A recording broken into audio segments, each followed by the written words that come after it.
மகாவிஷ்ணுவுக்கும் பிரம்மாவுக்கும் சண்டை வருது, யார் பெரியவங்க அப்படின்னு. ரெண்டு பேரும் மாற்றி மாற்றி போட்டி நடந்துக்கிட்டே இருக்கு. திடீர்னு ரெண்டு பேருக்கு மத்தியிலையும் ஜோதி புலம்பொண்ணு, அடிமுடி மேலையும் வெண்டில்ல கீழே என்றுள்ள பெரிய ஜோதி புலம்பு. அப்ப அந்த அசரீரி ஒண்ணு கேட்குது. என்ன கேட்டது?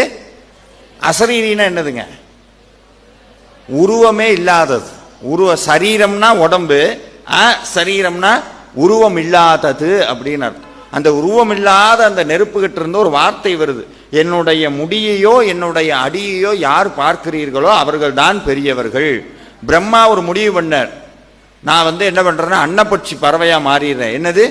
அன்னப்பட்சி பறவையா மாறிடுறேன். இப்போ இந்த வரலாறு உங்களுக்கு தெரியும், இருந்தாலும் அதில் ஒரு டெஸ்ட் வைக்க போறேன். அதில் பாஸ் ஆனீங்கன்னா தான் அடுத்து வேல்மாறல் முடிச்சுட்டு அன்னதானம் கொடுக்கப்படும். இதெல்லாம் நான் சொல்லவே இல்லை கண்டிஷன்ல அப்படின்னு. அன்னப்பறவையா மாறி பிரம்மா மேலே போறார். இவர் மகாவிஷ்ணு பன்றி அவதாரம் எடுத்து பூமியை தோன்றார். அன்னப்பறவை பறந்து பறந்து பறந்து பறந்து ரக்கையெல்லாம் ஓஞ்சு போச்சே ஒழிய நெருப்பினுடைய அந்த முடியை பார்க்கவே முடியல, போய்கிட்டே இருக்கு.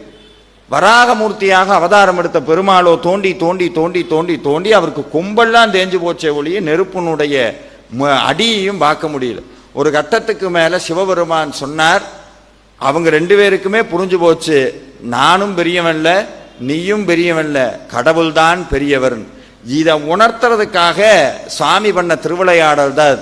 அப்படி நெருப்பாக இருந்த மலை குளிர்ந்து மலையாக, கல் மலையாக மாறி நின்ற இடம் திருவண்ணாமலை.